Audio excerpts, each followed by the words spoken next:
Mulyono harus kena hukuman 6 tahun penjara, ya terima saja dengan legawa.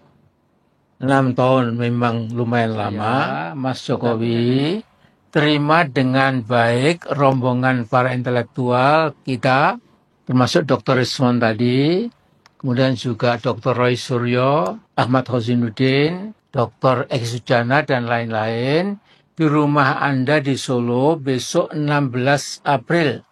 Seperti Anda menerima tetamu Anda setiap hari dari berbagai lapisan, tidak usah diterima terlalu lama, ya barangkali 10 menit saja sudah cukup. Ya. Tunjukkan ijazah S1 dari Fakultas Kehutanan UGM yang asli, yang Anda miliki, titik, heboh ijazah palsu Anda langsung sirna.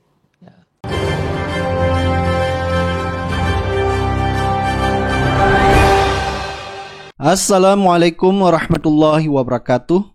Jokowi sepertinya bakal ketar-ketir ya. Pasalnya sejumlah aktivis akan geruduk Universitas Gadjah Mada atau UGM, yaitu untuk meminta rektor membuktikan ijazah yang katanya mereka bahwa ijazah Jokowi itu asli. Jadi sekelompok aktivis yang akan mendatangi UGM ya berencana pada tanggal 15 April mendatang. Jadi aksi ini disebut sebagai bentuk desakan kepada UGM agar membuka secara terang benderang data keaslian ijazah Jokowi. Apakah ya UGM akan bisa mengelak lagi karena begitu banyak bukti-bukti ya di sosial media yang beredar adalah ijazah Jokowi palsu. Apalagi kemarin yaitu Rismon Sianipar yang merupakan alumni UGM. Nah, apalagi kemarin yaitu alumni UGM yang bernama Rismon Sianipar yang membongkar kepalsuan ijazah Jokowi. Beliau juga mempertanyakan kebenaran kuliah kerja nyata atau KKN Jokowi ya. Jadi menurut ahli forensik ini yaitu Rismon Sianipar, KKN menjadi kewajiban seorang mahasiswa sebelum skripsi dan lulus. Sehingga Rismon Sianipar ini mempertanyakan apakah Jokowi pernah KKN. UGM yang berdiri pada 19 Desember 1949 sudah mewajibkan KKN sejak 1972 dan sejak 1979 KKN bersifat wajib hingga sekarang. Nah, gara-gara Rismon Sianipar ini ya membongkar kepalsuan ijazah Jokowi, pada akhirnya pun dia harus menerima teror 2 kali. Salah satu terornya adalah ban mobil Rismon Sianipar ini dikempesin. Jadi ini adalah bentuk kekhawatiran dan kepanikan daripada Jokowi. Baik ya, coba kita dengar komentar daripada Roy Suryo. Ya, kita kan mau datang ke Jogja. Tanggal 15 April besok itu ya itu untuk menyampaikan kepada rektor, kita mau ketemu rektor, ketemu dekan gitu ya. Kita pengen lihat gitu, mana buku skripsinya yang katanya asli itu. Ya, kita uji langsung. Ya gitu. Kalau teman-teman kemarin banyak mengira, aduh nanti kan harus uji karbon pakai apa-apa. Enggak, cukup nanti kita bawa scanner ya, kemudian itu lembar-lembarnya kita cek dengan scanner. Itu bisa kelihatan nanti. Kita analyze dengan besar. Huruf yang digunakan itu adalah huruf asli tahun 85 atau huruf baru di atas tahun 90-an. Yang didalilkan oleh Mas Rismon itu. Itu nanti bisa ketahuan. Ya. Bahkan juga kita mau lihat sejarahnya. Fakultas Kehutanan UGM itu dekannya tahun itu tahun berapa aja. Gitu loh. Jadi supaya clear, dia tunjukkan saja. Ya, atau mungkin ada kepercayaan dia lah ya. Tunjukkan saja ini loh ijazah aslinya. Sudah. Nah, nanti misalnya badan yang netral yang memeriksa itu. Kalau misalnya Bareskrim mau memeriksa silahkan, atau Labkrim. Tapi kalau enggak, kita minta organisasi internasional periksa itu dengan uji karbon gitu ya misalnya. Periksa. Tapi kalaupun yang independen ya. Ya, kalaupun itu tidak mau dilakukan ya sudah, cukup skripsi aslinya nanti kita periksa. Banyak orang yang mempertanyakan juga, masa seseorang ya, jelas kayak kita punya foto ya, mulai dari udah hilang sama sekali. Nah, kita perlu menggerakkan seluruh energi nasional kita untuk membantu kelancaran program-program Presiden Prabowo agar lebih bisa berkonsentrasi dengan baik untuk membangun kembali Indonesia yang sudah Anda rusak selama 10 tahun. Merupakan tugas yang sudah kelewat berat bagi Pak Prabowo cukup pelik, cukup rumit, ya, dan seharusnya tidak boleh Anda ganggu lagi. Contohlah para presiden sebelum Anda, mereka begitu selesai mengemban tugas mereka, ya sudah, tidak pernah cawe-cawe lagi, agar presiden berikutnya dapat memusatkan perhatian untuk memikul tugas kepresidenannya tanpa diganggu oleh siapapun. Nah, saran saya, terima baik-baik Dr. Rismond dengan kawan-kawan dan tunjukkan ijazah asli Anda. Kalau ini Anda lakukan, Anda bisa lolos dari kemungkinan dipenjara selama 6 tahun. Dalam kutipan berita hukum online pada tanggal 23 November 2023 disebutkan ancaman sanksi berat buat mereka yang menggunakan ijazah palsu. Nah, berikut ini saya baca ad verbatim apa yang ditulis di hukum online. Menggunakan ijazah palsu masuk ke dalam kategori bentuk kejahatan pemalsuan surat. Perbuatan ini berisiko dijerat dengan Undang-Undang Nomor 1 Tahun 2023 tentang Kitab Undang-Undang Hukum Pidana, yaitu KUHP baru, ya, yang mengatur larangan penggunaan ijazah dan gelar akademik palsu. Larangan tersebut mencakup pembuatan, penerbitan, dan penggunaan ijazah serta gelar akademik palsu. Nah, KUHP baru turut memberikan sanksi penjara dan denda terhadap pelanggaran tersebut.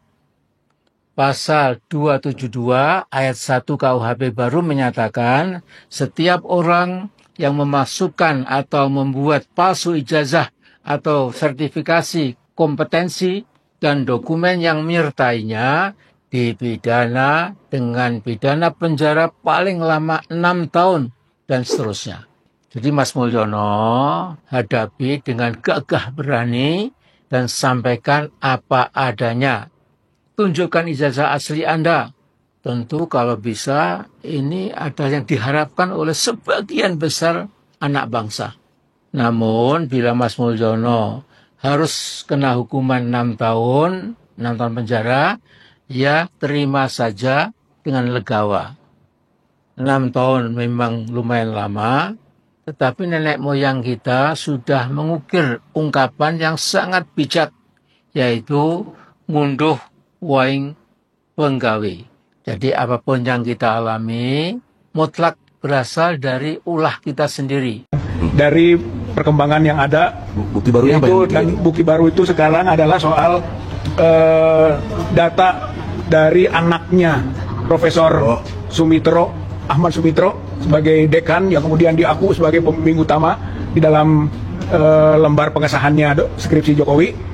Anaknya langsung, Profesor apa keterangan anak itu? Keterangan anak yang pertama adalah bahwa namanya bukan Soe Mitro, sebagaimana ada di dalam lembar pengesahan. Lembar pengesahannya yang benar SU Mitro, itu anaknya sendiri.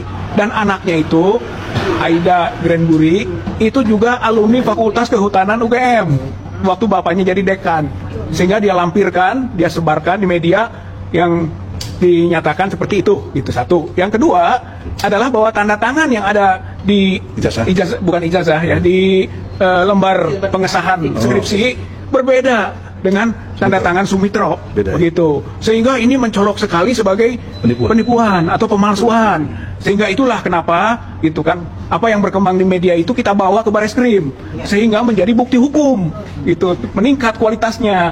TPUA ini menyampaikan itu sebagai bukti tambahan agar apa yang berkembang di media massa itu menjadi bukti hukum sekarang, gitu. Yang harus menjadi dasar bagi pihak Bareskrim yang sudah mendapatkan bukti pertama, bukti tambahan, sekarang tambah bukti baru, harus bergerak, harus bertindak, begitu. Karena ini sudah sangat nyata dan mencelakai orang dan sudah bakal memberi dampak buruk bagi kehidupan masyarakat yang banyak. Sudah buat ya, ini sudah ada bukti juga akibat dari situ, gitu kan, ada orang yang dipenjara atau ditahan. Jadi sebenarnya harapan kami ke sini itu sebetulnya ingin mendesak agar Bareskrim sebagai penegak hukum segera melangkah, gitu. Dan kalau perlu ini tanggal 15 April besok dan 16 April besok kita akan ke UGM. Dampingi. Kemudian akan ke Solo, dampingi oleh Bareskrim. Biar langsung dapat fakta. Gitu, ayo bareng-bareng. Karena udah ada yang ngancam gitu. Apalagi ada yang mengancam segala macam di sana. Walaupun kita tidak takut pada ancaman seperti itu, tapi tentu sebagai penegak hukum punya kewajiban. Gitu kan, untuk melayani masyarakat, melayani rakyatnya. Oleh karena itu kita mengajak ya Kang Egy, ya Bang Egy ya, Prof Egy. Jadi bukan laporan saja. Bukan laporan saja. Mengajak, ayo bareng-bareng kita ke UGM. Kalau perlu jaksa itu juga, jaksa itu lagi. Kemudian tanggal 16, ayo kita sama-sama ke rumah Jokowi. Dan kalau sudah sampai kepada keputusannya secara hukum di Bareskrim ini, cepat sita itu. Sita skripsinya Jokowi. Jadi, mumpung nanti Pak Bareskrim datang ke Jogja dan Solo, sekaligus saja panggil rektor ke sini untuk proses pemeriksaan, penyelidikan. Gitu, penyelidikan. Dan Jokowi tanggal 16 jangan kabur. Kemudian panggil Sigit. Mungkin juga nanti berkembang panggil Pratikno. Ya. Akhirnya dengan tanggal 16 panggil ya Dekan Sigit. Sigit tadi, rektor, dekan, Pratikno, ya. Jokowi juga tanggal 16 sekalian saja bikin surat panggilan. Begitu. Jadi semuanya akan clear, cepat selesai. Begitu dalam proses ini. Ini bukan masalah sederhana, ini bukan masalah enteng, ini skandal nasional, ini skandal internasional. Memalukan bangsa Indonesia. Memalukan bangsa Indonesia yang menimpa atau dilakukan oleh seorang presiden yang kemudian menjadi mantan presiden yang masih cawe-cawe juga sampai sekarang, seolah-olah masih berkuasa. Oleh karena itu, berhasil. Oleh karena itu, hentikan kejahatan itu, hentikan perbuatan curang itu, hentikan pembodohan kepada rakyat dan bangsa Indonesia itu. Takbir. Insya Allah tanggal 15, tanggal 16 adalah proses menuju penghentian kejahatan Joko Widodo. Kaca mobilnya dipecahkan dan bannya disayat sehingga bannya kempis begitu. Rismon mengaku sudah hampir 1 bulan merasa dikuntit orang dan dia selalu memberikan konteks bahwa apa yang dia terima hari ini tidak lepas dari aktivitasnya yang membongkar ya secara sadis ya ijazah palsu Jokowi dengan keahliannya sebagai ahli forensik digital yang juga dirinya adalah alumni Universitas Gadjah Mada. Jadi setidaknya ada 3 alumni ya yang kencang menyuarakan agar kasus ini dibongkar. Yang pertama tentu saja Rismon Hasyolan Sianipar, dia dari alumni Fakultas Informasi ya, Fakultas apa ya, Teknik ya maksudnya ya, Teknik. Dan ada juga Roy Suryo, juga alumni UGM yang mengkritisi ijazah Jokowi. Dan termasuk juga Dr. Tifa yang belakangan juga aktif mengkritisi. Nah, 3 alumni UGM inilah yang bersuara lantang mengkritisi ijazah palsu Jokowi dengan motif agar alma maternya bisa dibersihkan dari noda sejarah sebagai kampus yang memproduksi ijazah palsu. Kita hari ini juga mengkhawatirkan ya keselamatan jiwa dari Rismon Hasyolan Sianipar. Karena itu saya kira kita meminta ya menuntut kepada negara untuk memberikan perlindungan, ketentraman dan rasa aman kepada Rismon Hasyolan Sianipar. Kalaulah ada yang tidak sependapat dengan Rismon, ya harus dihadapi dengan data, dengan keahlian. Mungkin ada yang membela Jokowi, ingin membela Jokowi dengan keahliannya, dia juga ahli forensik digital, dia juga punya data-data secara saintifik. Saintifik itu bisa meyakinkan publik bahwa ijazah Jokowi asli begitu, ya silakan saja sampaikan. Diproses hukum saja, jangan diproses secara preman, diproses secara teror, diproses dengan gaya penjahat ya, diproses dengan gaya mafia, dengan meneror ya, memecahkan, menyayat ban, memecahkan kaca, itu kan teror preman. Itu kan mengkonfirmasi negara sudah nggak ada di republik ini. Sampai-sampai seorang ilmuwan sekelas Rismon Hasyolan Sianipar pun mendapat perlakuan seperti itu. Di mana fungsi negara yang melindungi rakyat, yang memberikan rasa aman dan rasa tentram? Kalaulah ya ada yang tidak setuju dengan apa yang disampaikan Rismon, ya sampaikan saja counternya, karena apa yang disampaikan Rismon itu juga diatur dalam konstitusi. Itu adalah bagian dari hak konstitusional setiap warga negara untuk berserikat, berkumpul dan menyampaikan pendapat. Apalagi pendapat yang disampaikan Rismon itu bukan pendapat kaleng-kaleng, pendapat yang didasari data dan dasar-dasar saintik. Jadi ada dasar ilmunya, ada tata cara metodologinya, dan itu bisa diadu, bisa dipertanggungjawabkan. Bukan sekadar cuap-cuap tanpa data, tanpa ilmu begitu ya. Kini memang tantangan Rismon ini tidak mungkin bisa atau tidak akan berani ditindaklanjuti oleh Kapolri Listio Sigit Prabowo. Karena apa? Kalau ini dibawa ke proses hukum, apalagi nanti peradilan dibuka secara terbuka untuk publik, maka itu semakin menelanjangi bukan hanya menelanjangi Jokowi, juga menelanjangi aparat penegak hukum yang mencoba mengkriminalisasi orang-orang yang membongkar kejahatan ijazah palsu Jokowi. Jadi kalau menindak Rizwan itu sama saja senjata makan tuan, sama saja memukul air terpercik ke muka, ibaratnya begitu. Jadi yang diserang Rizwan seolah-olah ingin membungkam Rizwan dengan proses hukum, tapi justru itu menjadi sarana bagi Rizwan untuk membongkar kejahatan Jokowi secara formil melalui lembaga peradilan.